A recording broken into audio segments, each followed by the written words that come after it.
jab, uppercut, leave you laid out on the floor. Try to duck and roll, hit and miss, now you counting stars. Should've practiced more, should've hit the mask, get out there more. Saying that you're the best, you gotta show me, son. Actions over words, baby boy, is you real or what? Talking way too much, worldcombat sports. Talking way too much, worldcombat sports. Talking way too much, worldcombat sports.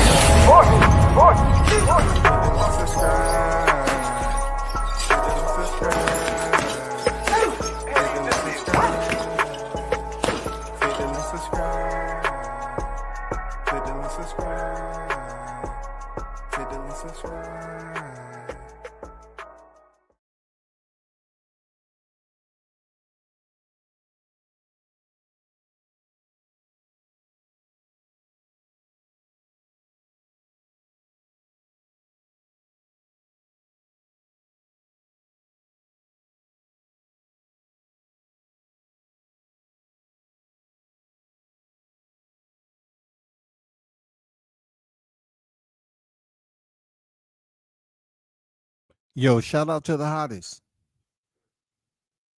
Chatting the MF and game. A-side official. No negotiation needed, period. Yeah, we're talking about Operation No Mas. It seems to be rubbing people the wrong way. Yeah, I had to switch it up a little bit. We still have the T-Mobile massacre in the boxing annals. We're going to get down to it, though. Jay in the building. What it do, man?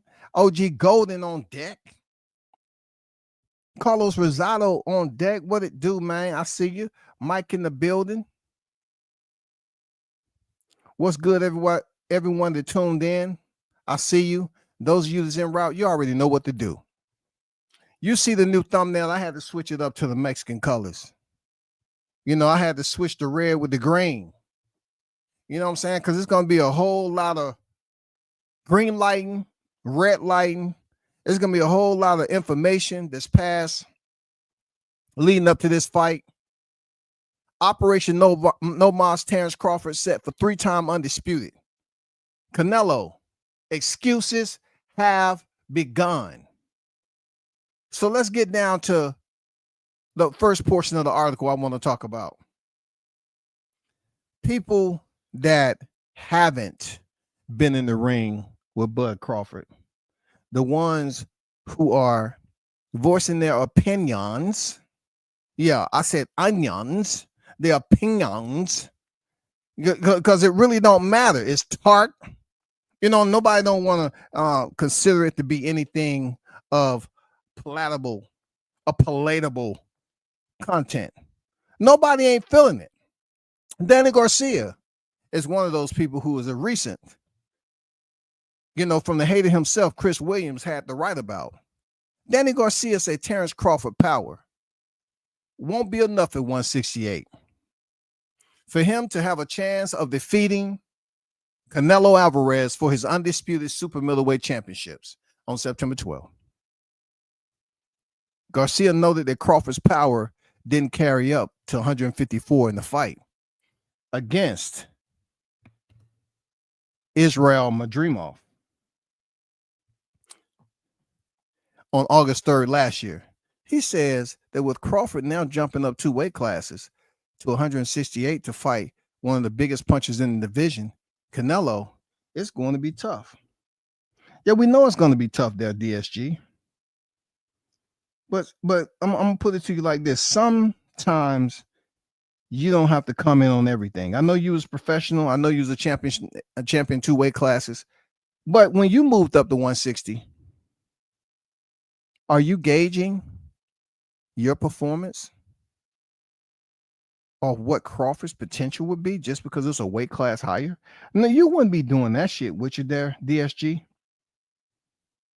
I'm just saying, it's no way in hell that you're gauging your performance against Erislandy Lara to be anywhere close, you know what I'm saying, to having any type of relevance in this conversation. It goes on to say Crawford's decision not to move up and take 1 or 2 tune-ups.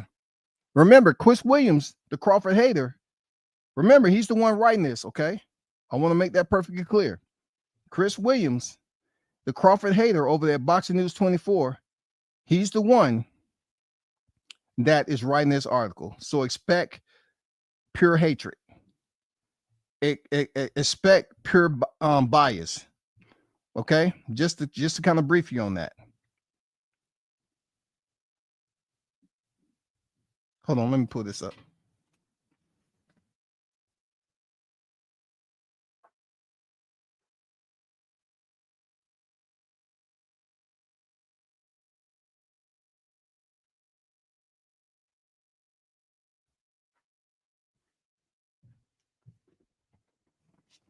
It goes on to say Crawford's decision not to move up and take one of two tune-ups at middleweight to prepare for Alvarez will make his job harder. He chose to play it safe, sit and wait for the giant payday fight rather than risk his hide, y'all. Crawford's risking his hide against one of the contenders to prep. What does that tell you about what Terence's true goal was for taking the fight with Canelo? He says it's for legacy, but his actions suggest it's for the cash. So once again, Chris Williams have shown us that he loves bathing in Crawford bias.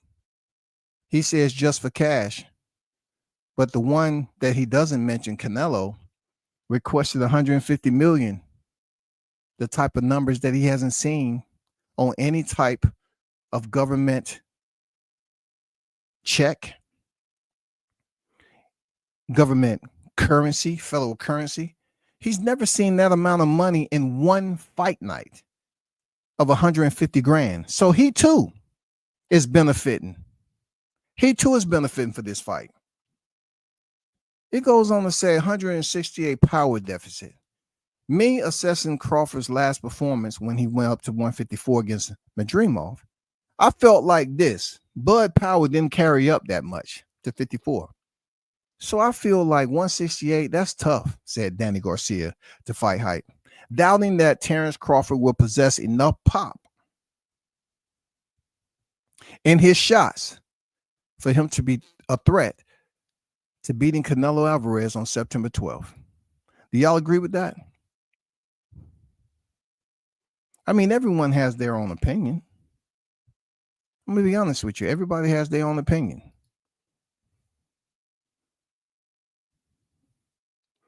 It says if he pulls this off, you have to put him up there at the top 3 of all time.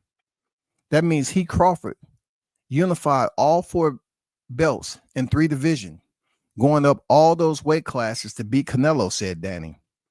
If he wins this fight, you got to put him in the top 3 of all time. But it's going to be a steep hill to climb. It's going to be tough. The hottest chat in the game, we already understand it's going to be tough. We already understand that. We know this. The article goes on to say you can't call Crawford top 3 of all time if he pulls off an upset of Canelo because he's over the hill. And this is the blasphemy that I speak on, Christopher. You are the worst top 2 in the media business. I can't even call you a journalist because what you do is speak with your bias each and every time that you come up with a thought when the fighter is named Crawford. You don't speak with neutrality. You just come up here and say, oh, I want to smoke up the room and fog up the room with all this freaking bias. Now he's pushing the narrative, y'all, that Canelo is over the hill and is nowhere near his prime at this point in his career. So make up your mind, Chris. Didn't you say that Crawford looked like he didn't have his legs in another article when he fought Madrimov? You said Crawford didn't have his legs. But now Canelo, thanks to Chris and a bunch of other people, the way he looked against William Skull, who barely touched Canelo with the whisk of a feather. They saying he looked tired, groggy, slow, gimp, lethargic. They said this about Canelo, the king of all kings, to the Canelo fans. That's what they said. They said he looked like he was over the hill. Now I got to put it out there. Which one is it? Crawford looked like his legs was gone. He didn't look like the same Crawford at 147. He didn't transfer his power up from 47 to 54. Canelo, he fights a less of a value or entertainment appraisal with the not only defending his titles, but earning back his IBF title with the money already in the account. Got a hefty payday there, Chris. And that means pretty much Canelo was fighting for a payday. He understood that all I have to do is just enough with Williams School. So he wasn't going to chase him around the ring. It got so bad to the point where supposedly Turkey Ali Sheik said to Canelo, man, hey, make sure you win this fight. You better not lose this fight. God damn. I mean, that's what happened when you have a prima donna, a fighter who feels that he doesn't have to work as hard as people thought he was going to work to win his title back. William Skull selected to become an Adidas track star, and he wanted to sweep the outside and work the perimeter like he was in a skate park. You know what I'm saying? He wanted to kick flip. He wanted to drop in and drop out. That's what he was doing. He wanted to just skate around the outside, and he exposed Canelo. Canelo said, I don't like these fighters who move. I don't like all this stuff. I'm Canelo. You're supposed to give me the Mexican style. Man, hey, Turkey, within one of those 4-fight deals, I know this is the first one, but maybe after Crawford, can I get Gennady Golovkin a 4th time, please?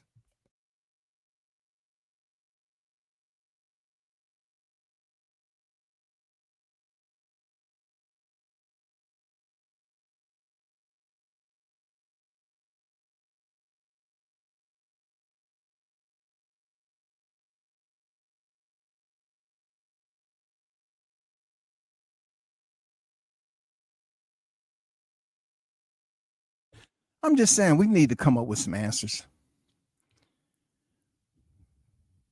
All this over the hill shit is bullshit. I'm gonna be honest. It's bullshit. Let me cut this audio off right quick. Okay. It's some bullshit. It goes on to say, for Crawford to be top 3, let me post this pic up here right quick. This is from the disingenuous Chris Williams, who tend to write about Crawford in the most biased way possible. Let me post this up here for you all to see the fighters' names that he selected in order for Crawford to be considered top 3. Okay? So this right here is the names that he selected. If you notice, none of them are in the division for which Crawford is moving up 2 weight divisions from 54 to 68 to fight. This idiot puts all 175 pounders and even a cruiserweight up there. But he's saying Canelo is over the hill now. That's not what you were saying just a couple of articles ago before he stepped in there with Williams School. You said that he was good. He was that. Crawford could not move up and beat nobody with the caliber of Canelo Alvarez.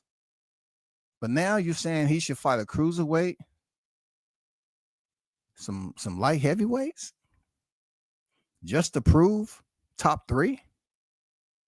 That doesn't make any sense. It goes on to say, y'all, you don't get a top 3 spot of all time the cheap way by defeating an old barnacle like Canelo, and then say that you're among the best. Danny must be slipping if he thinks that all is required is for Crawford to defeat Canelo to be among the all-time great. He won't belong even in the top 50 if he beats this faded old Canelo. And this is what I'm saying, man. This shit is super biased.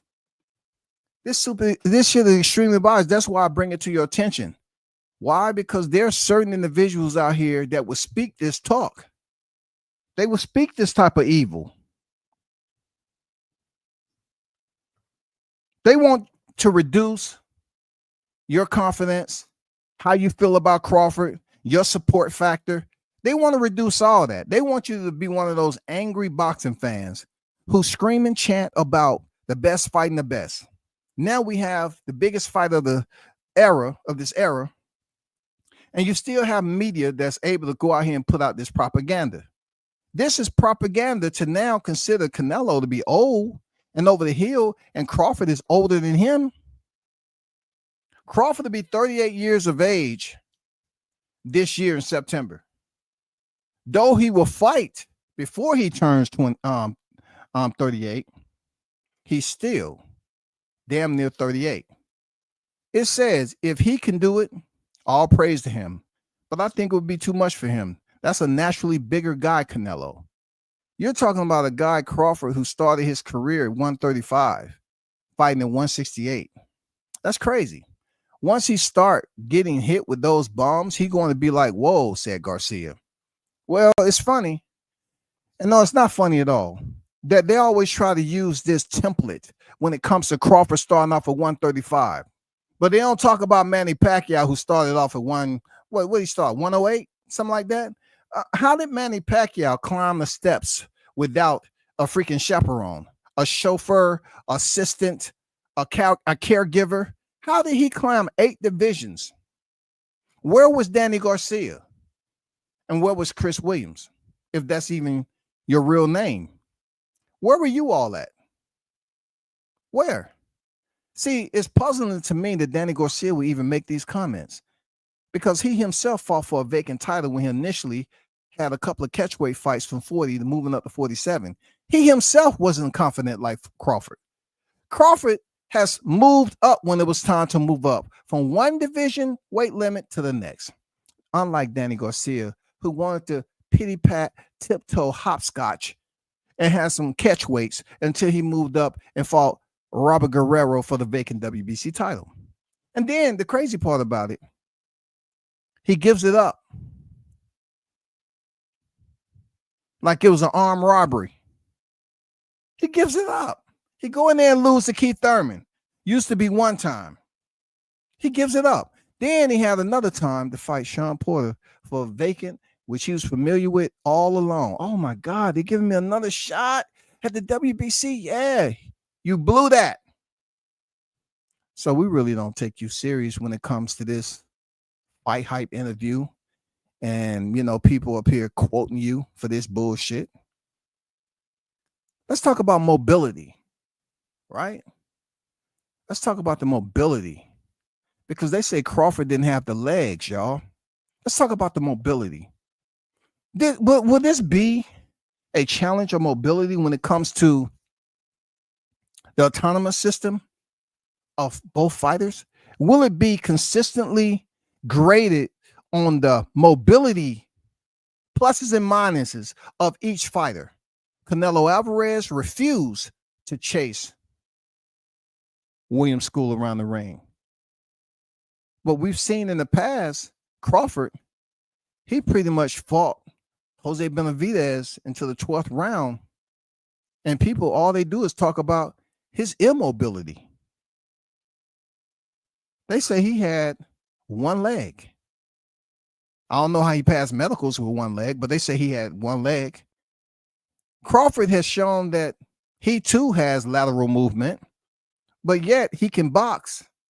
He can keep it very technically sound, disciplined.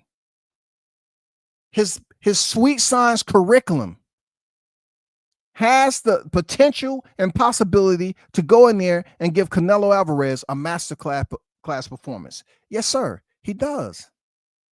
We already witnessed it. Didn't we? We already seen it. We have already seen it go down at the T-Mobile Arena. It is my due diligence to inform those of you that were still in high school that may be casual boxing fans. Terence Crawford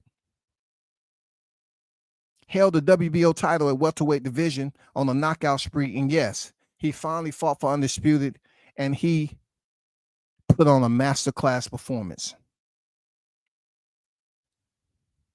He was able to drop his pound-for-pound compeer in the second round with a jab. Now we have that same individual, Terence Bud Crawford, who is now the holder of the first male boxer to ever become 2 times undisputed in 2 different divisions. Canelo Alvarez, he is just a smidget, a level below that, because he became 2-time undisputed at 168 pounds, but it's not the same as what Crawford did in 2 different divisions.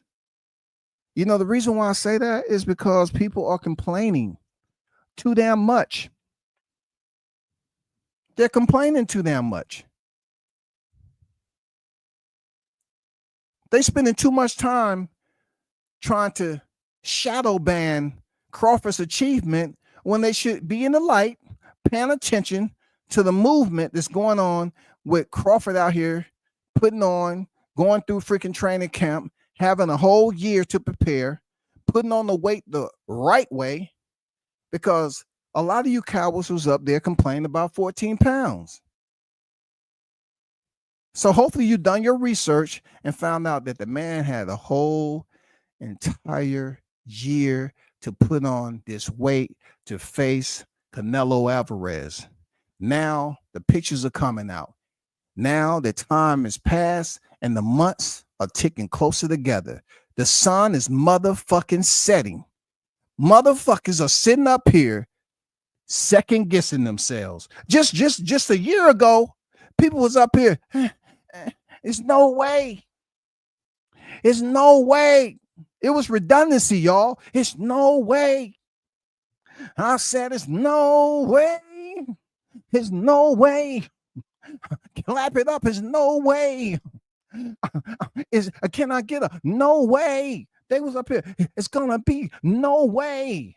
That's all you heard. It's no way that Crawford is gonna beat Canelo. It's just weight classes for a reason. Hey, yo, that was the banjo that these motherfuckers was playing. They have no reason not to support the Omaha Monster. There's no reason not to support him.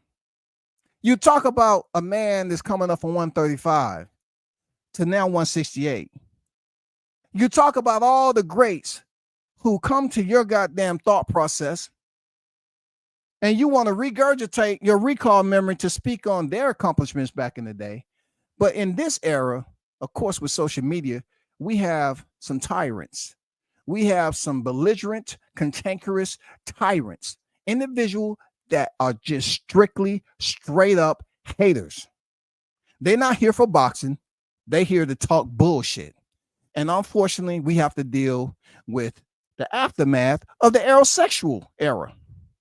A lot of these people are converted aerosexuals who are trying their best to cross over to the Canelo border. They want to go over to the side of Canelo and pretend like they've been there the whole entire time. That's what they're trying to do. They are the ones that are up here rocking heavy with Canelo Alvarez, saying that he is the man right now, and Crawford is moving up. They don't want to commend Crawford for moving up from 135 to 68. All they want to do is bitch and moan and scratch, digging their nose, eat their own boogers and shit. They sit there twiddling their thumbs, blowing snot bubbles, pouting all fucking day, talking about it's weight classes for a reason. 14 fucking pounds? Crawford damn near fought in the 160s when he fought Madrimov. And you try to explain to that in English, but they act like they don't get it. So I say, okay. All right, let me try some sign language. Let me ASL the fuck out these motherfuckers. You understand that? Man, what are you talking about? I can't see you. Well, goddamn it. Hey, you want me to turn on the camera? I just did a remote signing. You can't seem to understand or translate. I'm not going to hire a dragoman for you. Okay. I was hoping you get it. The man is moving up from 35 to face the 168-pound undisputed champion. And the haters that was there doing the T-Mobile massacre, they're out here spreading propaganda again, y'all. I please ask that you be very cautious about traveling too close to that proximity. I don't want none of y'all get brainwashed now. WCS is trying to tell y'all ass, be careful. It says mobility loss, y'all. Crawford likes to fight, said Danny when asked if Terence would be boxing Canelo like he did against Victor Posto in 2016 at 140. He can make it easy, but it's just something that he likes to fight. That's why he gets hit sometime. He has to fight a perfect fight, whereas he makes no mistakes. He sticks to the game plan, use his jab, use his angle, and basically make Canelo frustrated, somehow absorb his punches and take that pressure. This is what Chris Williams have to say. Crawford no longer has the same mobility he possesses when he fought Victor Posto at age 28. Okay? Look, hating ass Chris is saying that at once upon a time, Crawford had the power at 128. I mean, at 28 years of age, when he fought Victor Posto at 28 years of age. Then he say Bud is about to turn 38 years. Now, 10 years later, that power, what they always speak on, is the last to go. Somehow for Bud, it's disappeared, vanished, absolved. It's no longer present. How is that? They say power is the last to go. How can Bud be the one who just came off a stopping spree, beat the man who they say was the boogeyman, and now you're saying that the power he had when he fought Victor Posto at 28 years of age, at 140, that no longer exists. We're not buying it. It goes on to say Bud is about to turn 38 years old on September 28. He's not the mover. Check it out, y'all. He's not the mover. He's not the mover that he was nearly a decade ago when he fought Posto. And with the weight he's packing, bulking to the 180s, y'all. Who told that he was in the 100? Oh, he put that damn thumbnail out that nobody believed. I got it. He put the thumbnail out that nobody believed that was him. They said it was goddamn AI, it was edited, Photoshop generated. I get it. Bud can't do shit right. It said 180s for this fight. He's not going to be light enough to move much. So unfortunately, you had to listen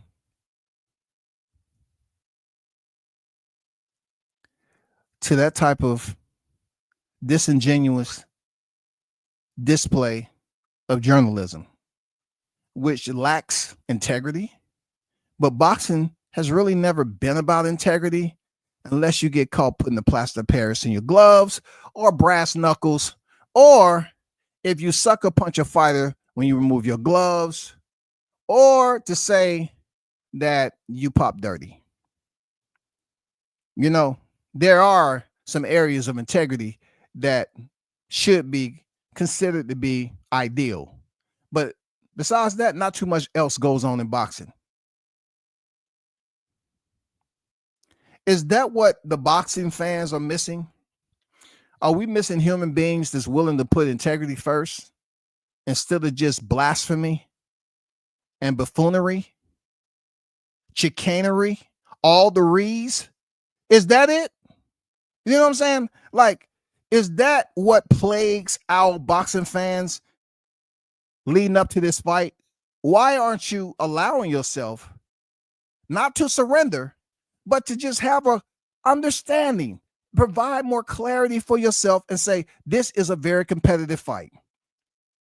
But it's such a bitch assness for you to now all of a sudden, based off the Williams School fight, to say that Canelo is over the hill. That is some bitch ass stuff, man. Damn, that's crazy, y'all. That's wild right there. You're going to automatically try to say Crawford now has a chance, but he has a chance now. Why? Oh, man, it just seems like, what we seen.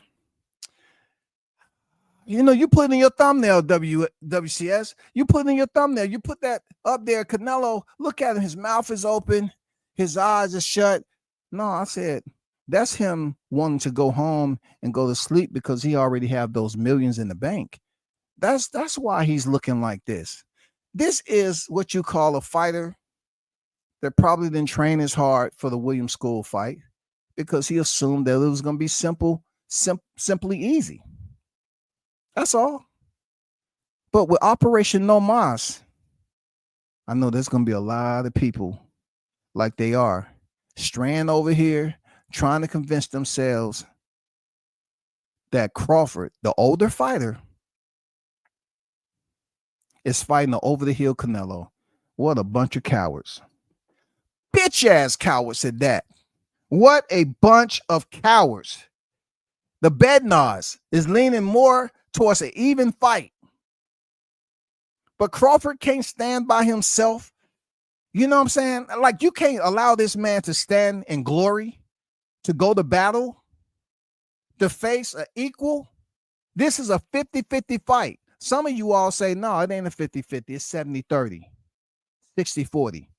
So let me ask you a tough question. When you say 60-40, who are you talking about, the 60? Canelo, come on, nigga, stop playing. Oh, okay, that's what I thought. Now, you say Canelo is 60 and Crawford's 40, which 40% is lower than 60. So you're gauging that Canelo Alvarez is still an odds favorite in your eyes, a better fighter in your eyes going there against Crawford. Yes, that's what I said. Okay, I got it. Calm down. Hey, take this Capri Sun, sip on that for a little bit. And now, this is what I want to ask you next. If you believe within your heart of hearts that Canelo is the better fighter, hold up, man. You goddamn unclench your fist, dog. Relax. Damn, you Canelo fans are just too uptight. You remind me of the aerosexuals, goddamn, before they was disbanded and buried, padlocked under the bunker. Calm the fuck down. Just let me ask you this. If you indeed believe that Canelo is the 60% fighter, which is a favorite, why make up excuses with this fight and not just give it its validity, its grounds of being a competitive fight with 2 pound for pound? These are the two fighters that's been on there the longest out of everyone. Why not just give them all their flowers? Because you've been growing them long enough. Now that this fight is happening in September, this is where you come on here and you speak like you have character, like you're not a casual, but a hardcore boxing aficionado, and you speak with some honesty. You know what I'm saying? You speak with some honesty, not all the other shit. If this is indeed a 60-40 fight, then why come up here and make excuses for Canelo because the critics are now giving Crawford a better chance of beating Canelo? That's just how it goes. Like, if they didn't truly believe in Crawford, they would just say, I don't think he has it. Because one thing they can't say is that Crawford has never beat a real world champion.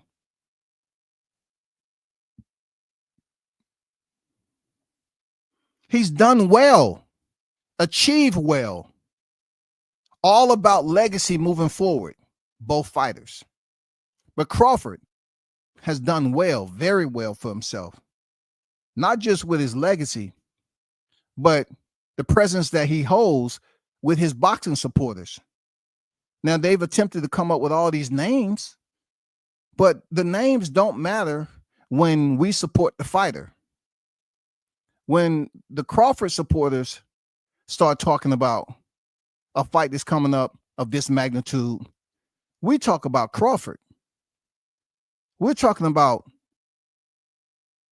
his cachet, what he's built up over the past. A lot of us have been told that Crawford really hasn't fought a fighter that's been able to pull out the levels that we're looking for in 12 rounds. It's been said in a mythological sense that Crawford has levels that has never been seen on the lens. Can Canelo bring that out of him? Can Canelo pull or draw out a threshold that Crawford has never passed in his professional career? Never ventured, never visited, never traveled. Never was there an excursion that Crawford crossed over that threshold and say, you know what? Wow, this is what it looks like. I've never been here before in a fight. Whew, this is tougher than I thought. Okay, let's go. Will Canelo be the one to draw that out of Crawford for him to have a self-reflection, to take out plan B, to execute plan C? That's what the big that's the big question of it all, man. We need to see if Canelo is the guy. We need to see is Canelo that guy, yo. You know, he was beating Spence up with the jab. It's been certain fighters that has shown to avoid Crawford. And one of those fighters is Canelo. For a long time, Canelo refused to acknowledge that he was willing to step in the ring, just like a Jermell Charlo. And the real ones know he was really not the dude that wanted to step in the ring for a future appointment with Terence Crawford. But now that Crawford has somehow, some way, people talk about him holding hands with Turkey. But what about the conversations that they had prior to that moment? When Crawford had built a rapport with Turki Al-Sheikh to bring this man over here to be the first fighter to fight on a Turki Al-Sheikh Riyadh season card in LA. Who would have thought? Once again, Crawford saves the day. He saved the day by helping and assisting Spence to find out the millions that he was missing by going along with the deal that he would have did previously, fighting for net pay. He helped him out. Smart dude, very intelligent. Both fighters got paid very, very well. Now, Crawford is back with Turki Al-Sheikh. I'm pretty sure Crawford and Turki had some conversations at the table, you know, giggling over I can't even say that Turki deals with five course meals. I think they deal with an entire extended table that seats 30, 40 plus. You know what I'm saying? I think their food is quite different. And I believe they was pretty much having a conversation about business. And Crawford may have said, Turki, you know that Canelo has asked for 150 million. You know I want that fight, right? And you know the only person that can make that fight is you. I believe in myself. You already know that, Turki. And Canelo believes in himself. So somewhere up the line, if you can do me this last favor there, Turki, can you help set this fight up between me and Canelo Alvarez? I would truly appreciate it.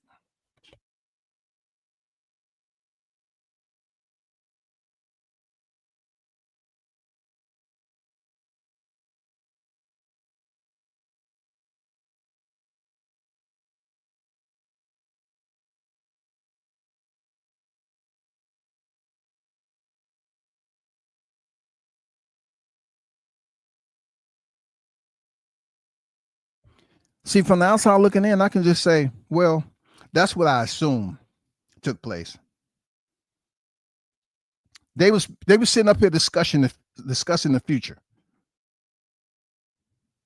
And I bet they had some laughs. I bet when Crawford told him, yeah, you know, I heard Canelo wants 150. Turki probably said, and That's nothing, to be honest. That's a huge sum of money, but nothing I've never seen before. I don't know what he's trying to do. Do you think they're Sir Crawford? He's trying to price himself out. Well, not really. I just think he's trying to tap your pockets a little bit, Turkey. Yeah, that's what he's doing. He's trying to make it a little bit difficult to, he don't think you're gonna call his bluff there, Turkey. That's all. Alice Sheik. Come on.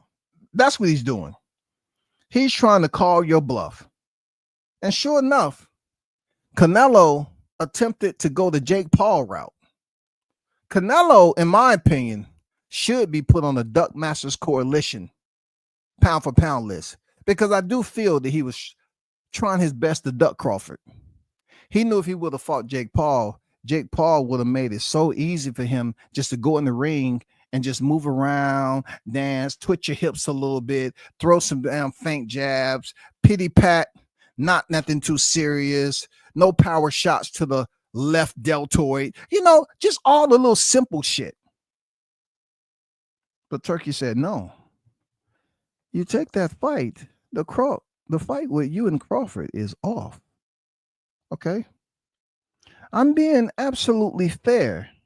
If you're attempting to wiggle your way out of this fight there, Canelo, if you take this fight with Jake Paul, the fight between you and Crawford, your biggest payday is off the table. Period. Is off the table. So you have very limited choices to make. Turkey pretty much told Canelo, hey, what I can advise you to do is get with your team, talk it over. I don't have much time, and I want to put this fight out here to the public so the media can start paying attention and talking about it. Okay? We're trying to exacerbate this as much as possible when it comes to promo. Canelo Alvarez, he thought he was a part of the elite buffing breaking crew, the elite bluffing breaking crew. He wanted to try to bluff Turkey Al-Sheikh with 150 million, like he couldn't come up with the money. But all alone, he was just, like a lot of people, just underestimating who Terence Crawford was. Terence Crawford brought Turkey Al-Sheikh to the States for a fight card the first time. How can somebody who they say that was bad for business, top-ranked Toby, worked over there with the plantation, how can a man be so smart? Had one of the highest guarantees, while people saying he was a non-pay-per-view seller. How can somebody be so smart to be able to bring Turkey Al-Sheikh within the freaking state lines of California and put on a card where Terence Bud Crawford is the main event? Somebody grab a solar panel, because I need a little bit more energy than what I'm getting. How can, once again, that shit happen? How can Canelo Alvarez, who is locked into a fight contractually, he's already squandered any entertainment value that they was looking for with William Skull? Which brings me to this point right here, y'all. Just think about this shit. I'm going to get back to you. I'm just going to scroll through the chat a little bit. You know what I'm saying? Shout out to BG. Bud gonna stop Canelo on deck. What it do, man? Salute to you, big dog. I see you. D-Ray live on the drive. What it do, man? What's good? Joseph Bailey on deck. Salute to you. Adam say, Canelo fanboys say Crawford is too small. But they didn't say that about Jamel. Things make you go, yeah, absolutely. Absolutely. Shout out to my guy Haynes Legacy on deck. God bless, brother. Glad you're in the building. Salute to you and the fam, bro. Hope you enjoyed the Mother's Day with the missus. Blue Hustle on deck, bro. What's good, Blue? Juice Lee in the building. What's good? Salute. So as I was saying, when it comes to Canelo Alvarez, I needed someone to grab me some solar panels because the energy ain't the same. Why isn't the energy the same? Like if Crawford, depending on who you're talking about, some people say a 47 pounder. And you just heard from Boxing News 24, they say he was a 35 pounder. Why can't anyone that's a non-Crawford fan acknowledge him for being a 154 pounder? Do you think you're competing in the dumbass championships?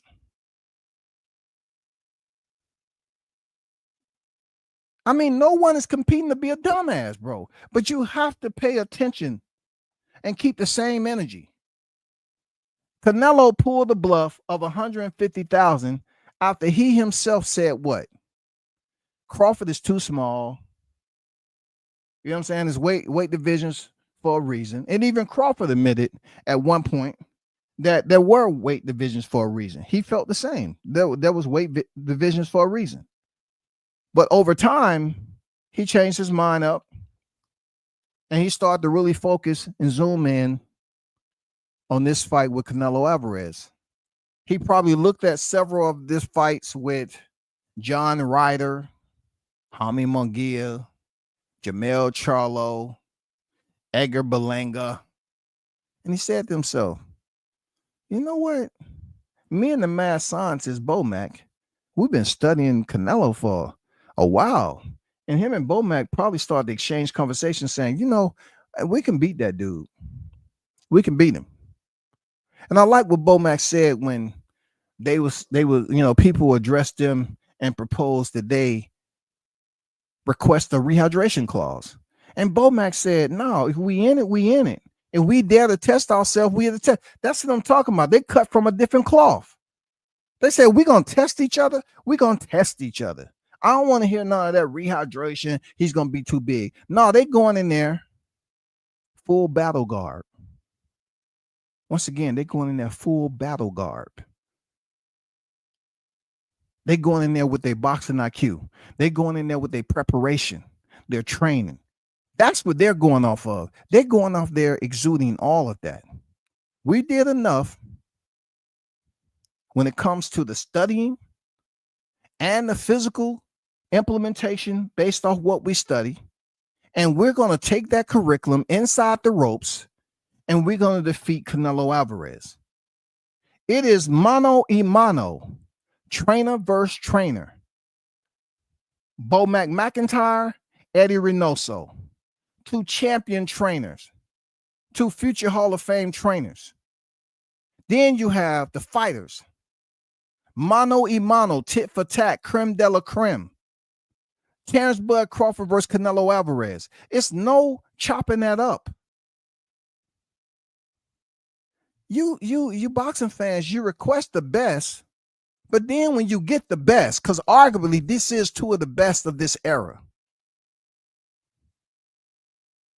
all you do is bitch and complain, yo. Like you really don't want to just enjoy the moment and say, yeah, you want to add another name that's less popular than Crawford and say, well, he should fight that person. Canelo would do better fighting this because he's bigger. That ain't always the case. Fighters build up their elevation different in the sport of boxing.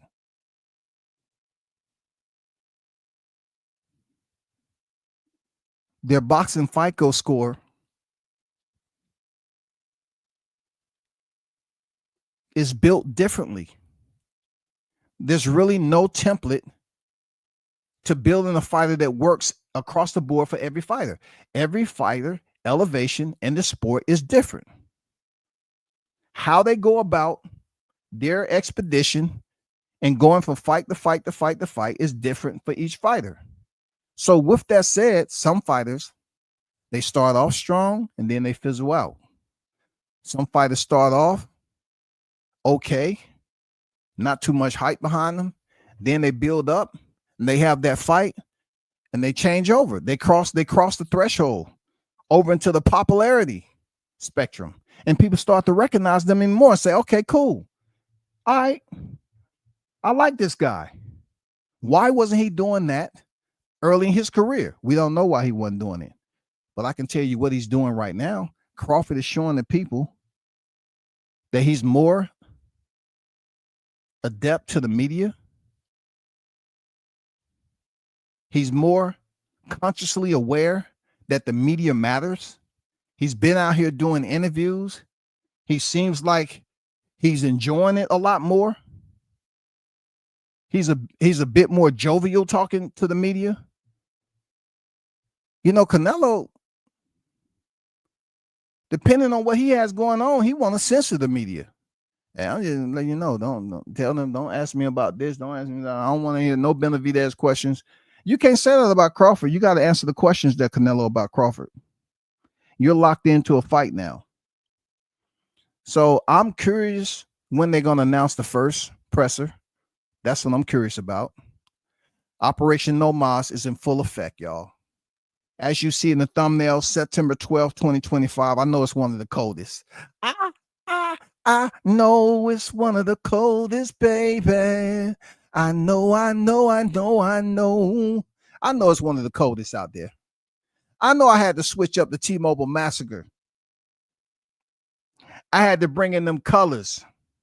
I had to keep that Omaha Monster on deck. I know it's one of the coldest. Operation No Mas, man. It doesn't supersede that of the T-Mobile Massacre. No, we still going to remember that and reflect upon it. And you know, the reason why I'm bringing it up, because we're about to, you know what I'm talking about. We're about to go to the second year of the T-Mobile Massacre. Yes, but right now we're on Operation No Mas. We want to bring it back to when Sugar Ray Leonard forced Roberto Duran in their rematch. We just going off the rematch. This is like the first fight. We're gonna get the No Mas in the first fight, because we all know Roberto Duran was a different type of fighter. Canelo Alvarez is no Roberto Duran. Let's get that understood. You know what I'm saying? I mean, people gonna continue to, be out here, And you say, bro, just calm down. Like, you know, they just don't want to hear me talk about Crawford no more. This is Operation No Mas for 3-time undisputed. Simple and plain. It's not going to be easy. But just like Roy Jones said, just like Crawford said, they say they nobody, but I just make them look like nobody. And I get it. Real talk, I get it. This is going to be the fight of all fights, and it's going to be something to remember. And fight fans just have to deal with it, bro. You have to come to a conclusion that you can talk about all the fake shit all you want. You know, you can come up here and give lengthy, bias-ass narratives on panels, trying to break down what Crawford didn't do at 47. If you one of those fight fans who's still talking about what you believe he didn't do at 47, cool. I propose this to you.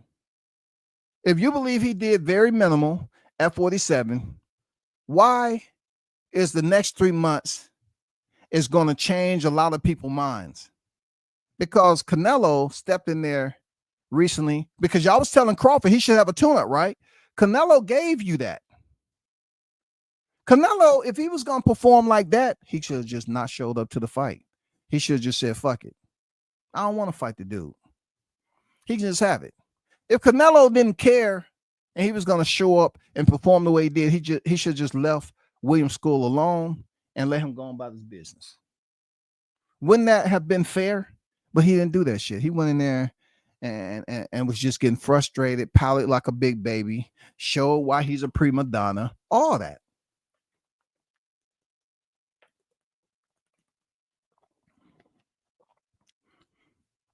Am I lying? He showed why he's a prima donna. Canelo has been paid very, very well. And I always tell people I don't care about the money aspect of it. But you still have to put forth the effort. You're going in there with one of the most difficult fighters in your entire career. Canelo is about to go in there with one of the most difficult fighters of his career. Terence Crawford is about to go in there and face one of the more difficult fighters of his career. Both fighters have the cachet of skill to put on a fight of the century. Both fighters are considered to be technically sound. Both fighters are basically known as master boxers in a way. All around skill set. In all of its totality, people see Canelo Alvarez and Terence Crawford as essentially equal across the board when it comes to equity of skill. And it's really is not a lopsided fight when it comes down to it. This is a 50-50 fight going in there. But it kind of basically, you know what I'm saying, becomes a bit unbalanced. It's becoming a little bit unbalanced because people are more so looking at Crawford as being potentially a stronger fighter in there. People are looking at Crawford with the intelligence of saying, I'm starting to believe that Crawford can go in there and really do damage to Canelo. I'm looking at Canelo last fight with William School, and it seemed like he just shit the bed when it came to showing that he's the top dog. He just let William School run around him and play and taunt him, and he didn't shut it down. We never seen Crawford in a fight like that. You understand that? Do you understand that enchantment? We've never seen Bud Crawford in a fight where he just gave up and didn't do a damn thing. But y'all say the man's legs was gone, but we haven't seen Bud Crawford have a fight like Canelo Alvarez and just gave up and refused to put forth max effort. Once again, he refused to put forth maximum effort. I don't know how you want to correlate that, but me, I'm looking at it like Canelo got his money. I don't know where he's at psychologically in his freaking career, but people are now trying to draw the conclusion, though ill-advised, though selfish, they're trying to draw the conclusion that he's over the hill. How? You just seen the man fight Edgar Berlanga and won. The fighter that they're hyping up now to fight and beat Khamzat Shiraz. That's the fighter that Canelo Alvarez has fought, and he looked just fine. But he had to come around and fight a less quality of opposition, a fighter that people consider to be C- level, C- level fighter. And you let him just run around the ring, taunt you, play around, really didn't take it serious for the quality of fighter that he was in there with. Now people, when you listen to him, they want to give excuses for Canelo Alvarez. How dare you do that shit? How dare you give an excuse like you did Errol Spence Jr.? Why won't you just call it for what it is? Crawford got the job done. We don't need to market it. We don't need to exaggerate it. We don't need to bloviate it. We don't need to put helium. We don't need to do any of that shit. We seen with our own eyes what he did to Spence, right? So when you hear these people talk like Crawford isn't it, like it's weight divisions for a reason, you need to dig into a little bit as to why they're making the comments like that. Why would these people just make the comments like they don't believe in Crawford going in there and being that product? Like, how many times have you heard these people speak that they want to see the best competition, but when the best unpopular, I'm talking about the best, but yet unpopular competition face off with one another, they try to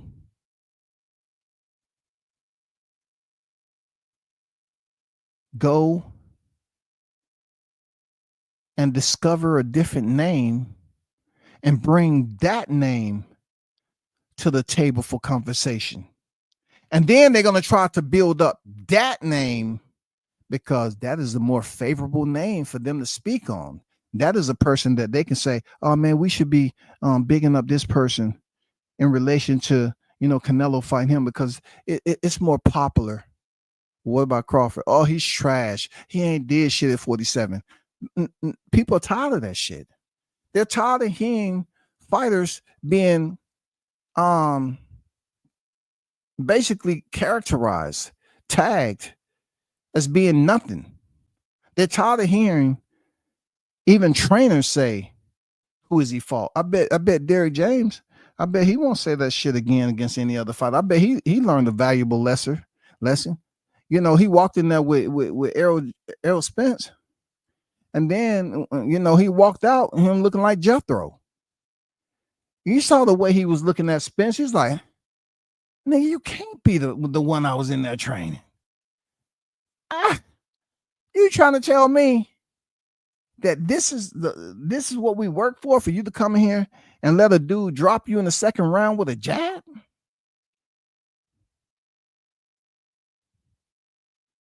This is what we work for, to allow Crawford to take any momentum that we had towards legacy and damn near retire you? That's wild, y'all. That's wild.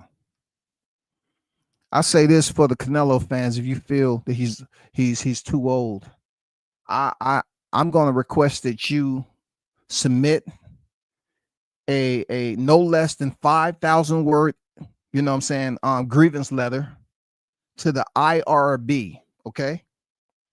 The Institution Review Board. Now, I don't know where their home address is at.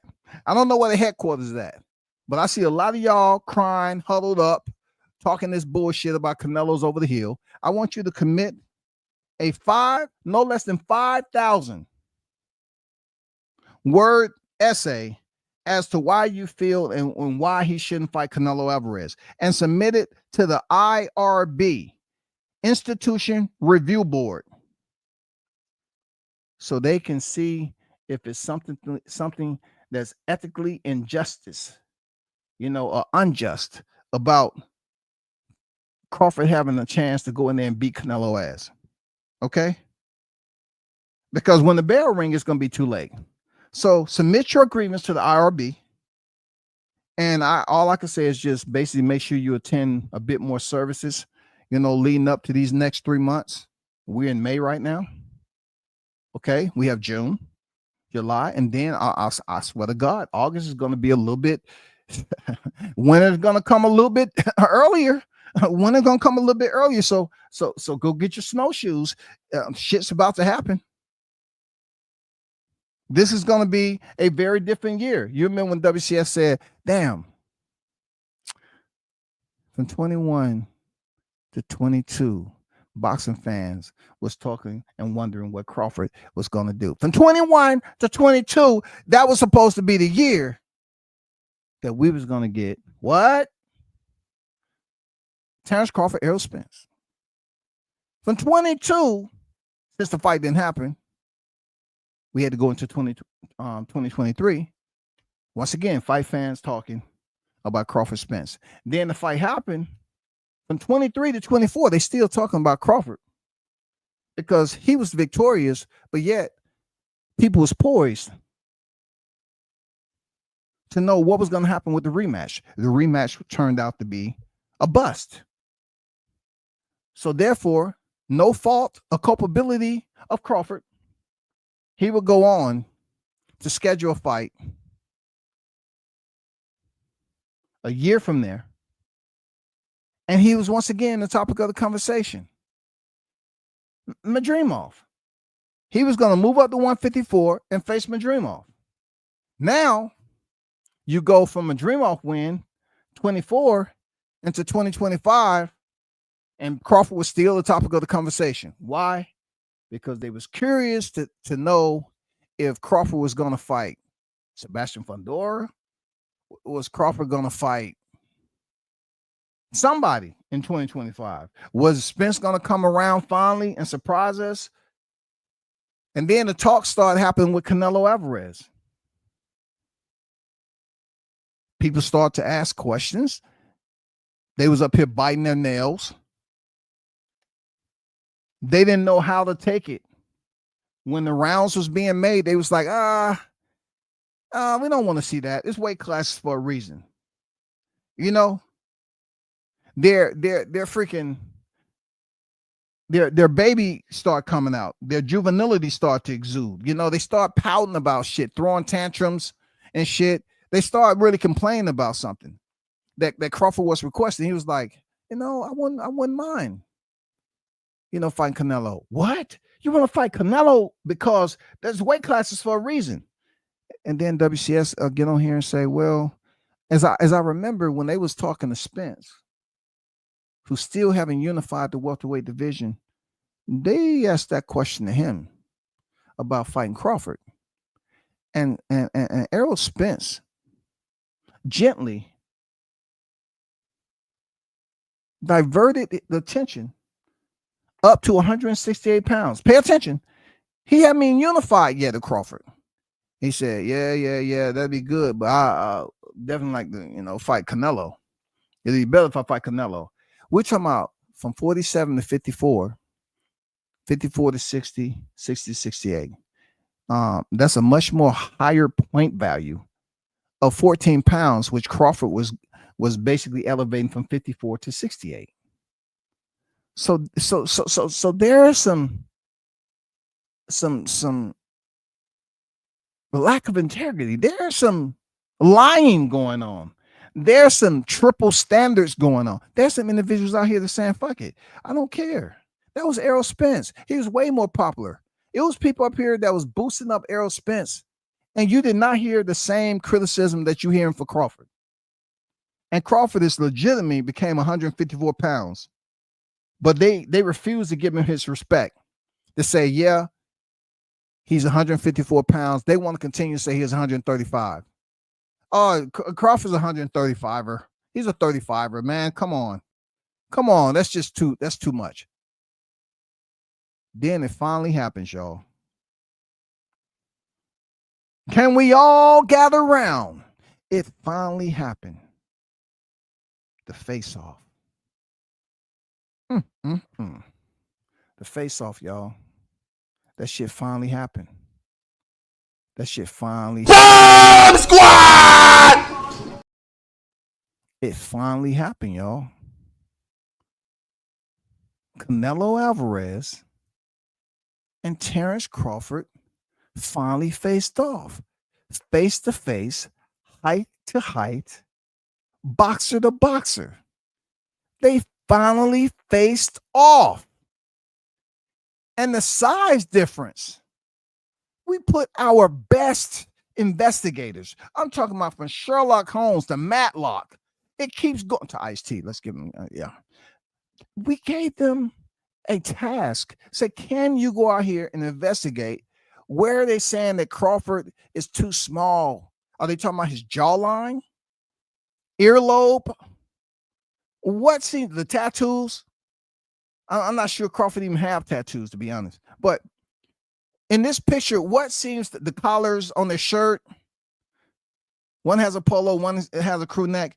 What seems to be the issue here? For real, what seems to be the issue? I don't know what the issue is, bro.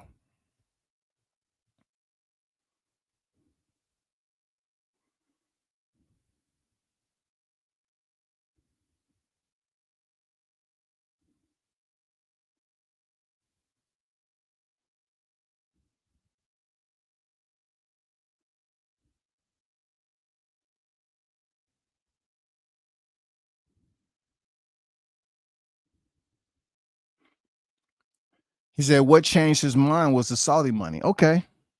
I respect that. We had some decoding going on. Canelo had to think, okay, have I lost before? Yeah, I lost before, but I wasn't getting paid this much money. Who do I lose to? Floyd. Okay, that's nothing to scoff at. No, Floyd is legit. TBE. Okay. Do I have some to be upset and mad, angry Mexican fighter? No, because Bivol, he moved up to challenge himself. You know, I said in the past that he probably thought it was a cherry pick. He couldn't have thought that because Bivol wasn't the age of Sergey Kovalev, right? So I'm saying, was a cherry pick going wrong? I can't tell you, but Bivol did have a title, and he lost to Bivol. So really, he stepped up to get slapped down. Okay, so he didn't win. Okay, now he's going back to Bud Crawford, who a lot of them consider to be a complete boxer, and they're holding their verdict to September 13th. Yeah. They're in deliberation right now, but they're holding their verdict to September 13th because they don't want to give this man the pre-credit. They don't want to give him the preamble already. They don't want to sound the trumpets, drums, and bring in the whole freaking symphony. They don't want to do it. They want to wait. They want to give him minimal credit right now to basically leave him open for error. Me, I'm looking at it like he's going to go in there and beat Canelo. Okay, he's going in there to beat Canelo. Forget all that other shit they was talking about when it comes to what? Him being a 35er. He's being too small. No, he had a week to get prepared. Both fighters had ample amount of time. Y'all wanted Canelo to go in there, and I don't think y'all really wanted Canelo, but Canelo went in there and got his belt with School, so this can be an undisputed. This is the master load, yo. This is the bout of all bouts. This is the Megatron of boxing. For undisputed, not just for 3 belts and you got to fight. No. This is for all the marbles and crowns, yo. For all the jewels. This is for the throne of all thrones. This is it. I would just ask that you all treat it like that. Stop complaining all the time. You say you want the best, but then you want to talk about all the rest when it comes up. He should be fighting Benavidez. Benavidez is way more popular than Crawford. He should be fighting Bivol again. Bivol has all the belts at 175. He should just leave 168, vacate the belts, and let Crawford fight for the belts, just like Jermell Charlo said. He should unify 154. That's his true division. Speaking of true divisions, right? When a human being is stamped to be a certain way, like we all know everyone don't think alike, right? So they're going to come up with conclusions that you consider simple.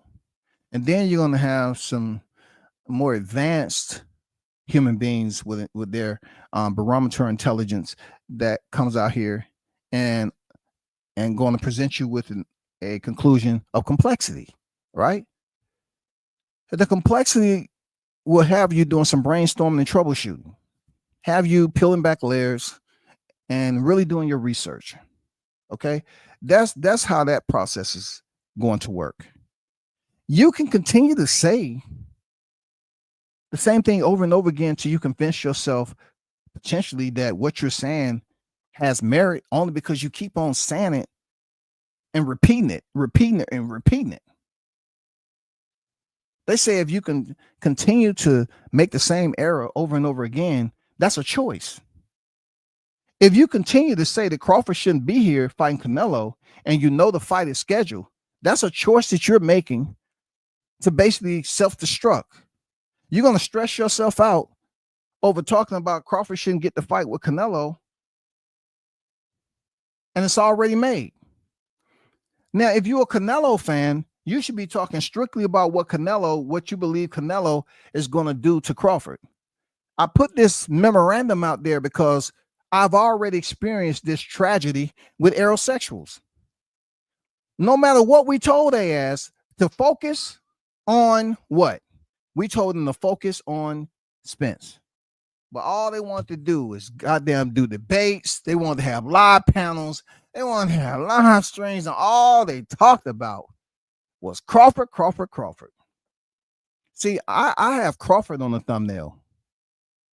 If you was to go back then, they had Crawford on the thumbnail because Crawford was the hottest topic in the YTC. This doesn't require any complexity. If you have a certain fighter, and I know the Canelo fans are much different than the aerosexuals. I know that. Canelo fans are different now. That's a different cohesiveness that you're going into this war. A different type of cohesiveness when it comes to boxing. They're different. Their camaraderie is different. A Mexican fight fan, I'll say a Mexican fight fan will tell you straight to your face, I don't care if I'm a fan of Crawford or not, goddammit. On September 12th, I am supporting Canelo Alvarez. I don't need your permission. They will tell you straight like that.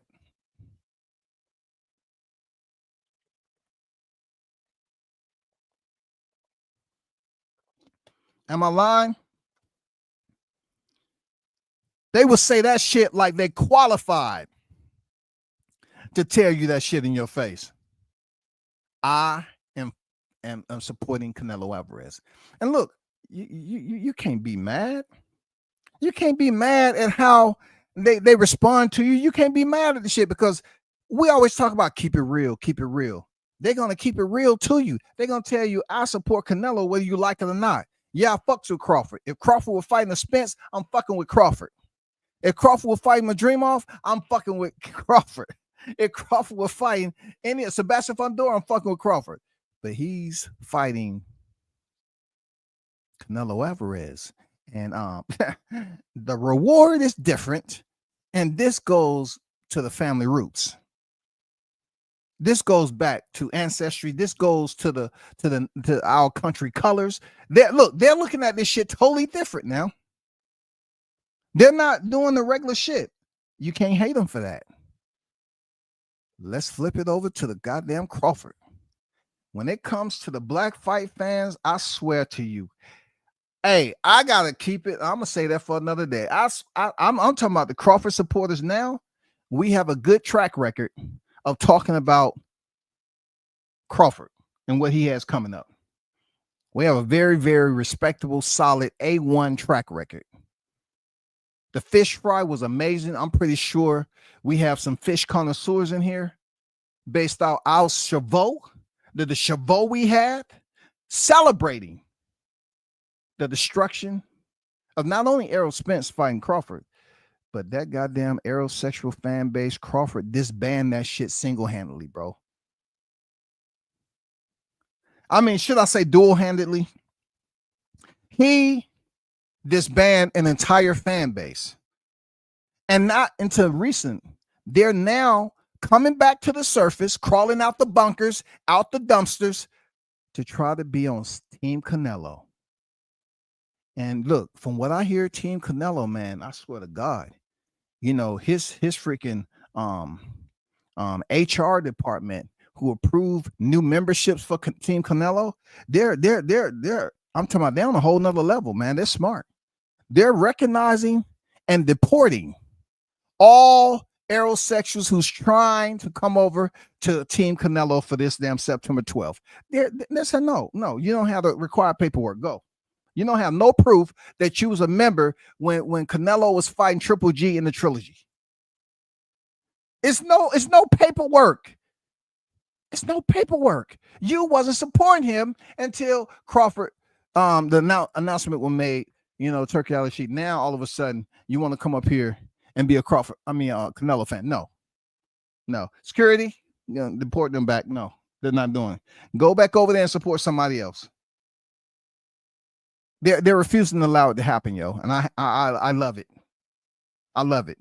Well, word of advice to the bandwagon riders of Canelo. If you continue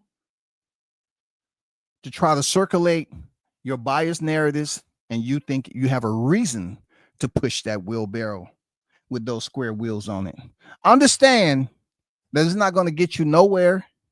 You're still going to be unhappy and nobody's going to believe you. If you're gonna get on here and talk about Canelo, talk about Canelo. Talk about, what his legacy consists of, what he's achieved over the years. Talk about that shit. Talk about the shit that really matters to building up this fight. I'm gonna be over here talking my shit. I'm gonna tell you that Crawford gonna beat Canelo ass. Yeah, I'm gonna stick to what I know and what my belief system is. I'm gonna tell you, I believe that Crawford has a potential to go in there and get a TKO stoppage. Canelo Alvarez. Yes. I want to put that out there. Yes, that's what I believe. I mean, yeah, people are gonna get. There's gonna be adverse complaints. I mean, people are gonna be, feeling a certain type of way. They're gonna become a mully grub, if y'all know what that means. They're gonna become a mully grub. They're gonna be super grumpy.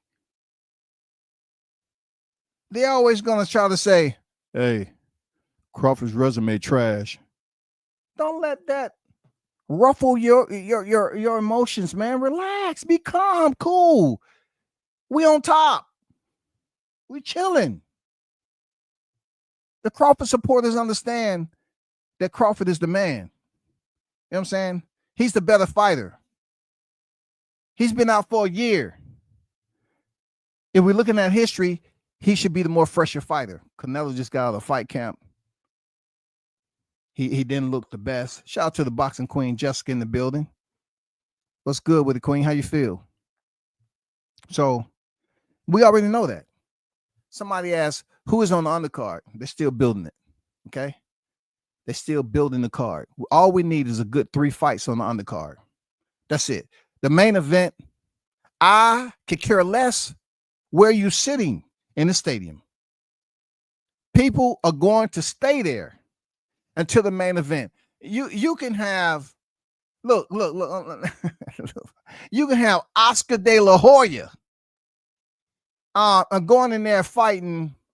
Who would be a good fight for Oscar De La Hoya?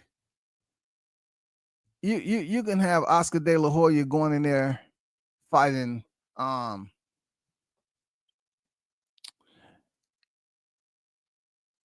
who would be a very equal fight. You can have Oscar De La Hoya going in there and fighting Eric Morales or Antonio Barrera. I mean, you can have Jake Paul in that bitch.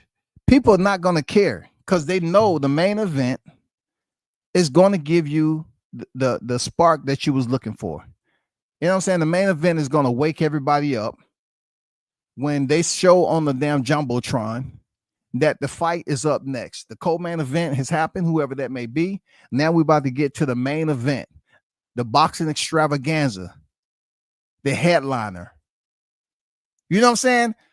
That's all we need. So we gotta see what happens. We gotta see what happened. Absolutely, there, D-Ray. 3 times. 3 times, bro.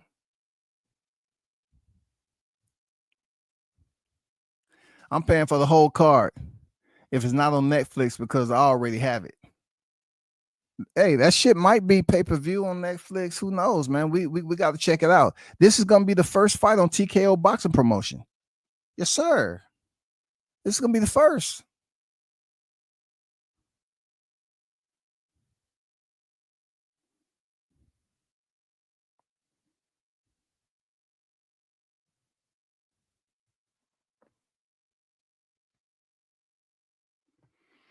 See, if y'all think Canelo is up here cracking ribs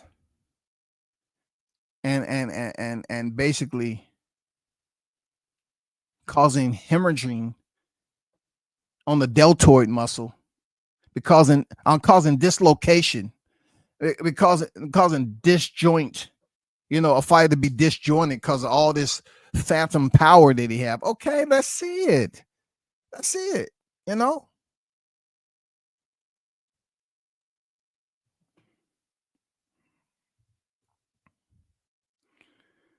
You should have just used the damn emoji. The poop commercial still the same cocker. You know what I'm saying? And, I mean, come on, that does nothing, man. Did you even spell it right? Huh? But you can spell it right. If you're going to be a stray, come over here and give us stray energy. Don't misspell words trying to fake like you freaking a Hispanic or Mexican. You know what I'm saying? Stop doing that, y'all. Stop sitting up here creating, accounts, burner accounts, trying to pretend like you're Mexican. You know? Why do that? Just speak English. That's all I'm saying. Just speak English. Stop trying to go over here and say, well, I want to act like I'm speaking broken English to act like all Mexicans speak broken English. That's not the case, man. Y'all making yourself look crazy. That's not the case. You're trying to act like, them not some of the most bilingual human beings there is. I mean, come on, bro. If you're going to say something is poop, just put the emoji. Don't even freaking, try to spell it out. You're basically in a chat with multiple people, the hottest chat in the game. If you're a stray, at least come over here and just talk and make it simple for us. That's all. Not all that other shit you're doing. Give me goddamn stray energy, bro. I'm getting Kennel vibes right here. I need the strays that's been out there walking around mad as hell since July 29, 23. I need that strays, the one that's growling from afar, and I see your eyes blinking back and forth in the shadows. I need some strays with some goddamn growl to them. I'm not getting this in the chat today. I'm just getting Bud is in Teba and Canelo won't talk. Y'all Americans be coming over here talking broken Spanish, English, trying to play the role. You're stupid.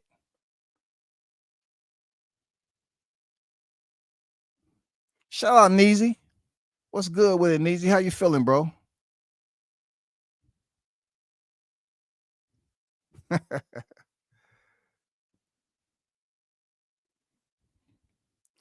Hey, you can say black boxing sucks, but just come back in here about 2 months from now. It might mean something. Right now, it doesn't hit the same. It just not, the jab ain't the same. It doesn't have that sting to it. Black boxing suck. It's a sting. Go play basketball. We know it's going to be about race at the end of the day, but come back in 2 months with more of your friends. Okay, I have more treats left out for you. I mean, it'll be worth your while to come over here in the chat. But making it about race right now, no, man. Wait 2 months from now when it really starts to get right. When it really starts to jump up. He said there ain't nobody than Sheba. Hey, yeah. Shout out to Doodoo Block if he's in here.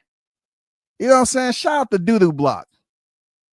He's probably chomping on some tortillas and carne asada and some refried beans and shit, running his fat little cheeks. The person who can't pay bets. You know what I'm saying? Yeah, you ain't never lied. He probably over here trolling or whatever, and he take the time to create an account. Put that homework in. I like it. Anybody say Doodoo Block around here? You know what I'm saying? Tell him to pay us his bets. And stop going around here talking shit like I'm in the gym training. Hey, if you all of a sudden switched up and you're a Canelo fan now, Canelo don't want you, bro. That's all I'm saying. Canelo don't want you, bro. You talk too much bullshit, man. You talk too much bullshit. But I'm not going to stay on here too long because the strays are in here. I want them to basically, screenshot this thumbnail and submit it. You know what I'm saying? Allow this thumbnail to travel far internationally, you strays. And shout out to the hottest chat in the MF and game. Continue to be scholars in the sport of boxing. You know what I'm saying? It's always appreciative that y'all come on deck as we travel once again, as we march into the battlefields. September 12th, it's on and popping. And one thing about this chat right here, they're strays. They just don't block you like all the other chats. They just don't have people putting you on timeout because we want to examine the less fortunate. That's all the hottest chat in the game. We want to examine who you really are. What's your thought process? You know, I mean, we really want to see what your energy like. Like, can you teach us something that we haven't heard? You can't make it about race until 2.5 months from now when they get closer to the fight. Okay, now it's just too far, man. Don't make it about black boxing. Go play. Nah. You need to come better than that now. Hey, don't make it about race just yet, dog. You seem desperate for attention. All right. Hey, shout out to the hottest chat in the MF game, man. Y'all already know what it is, man. Appreciate your support as always. I'm out. Peace. 3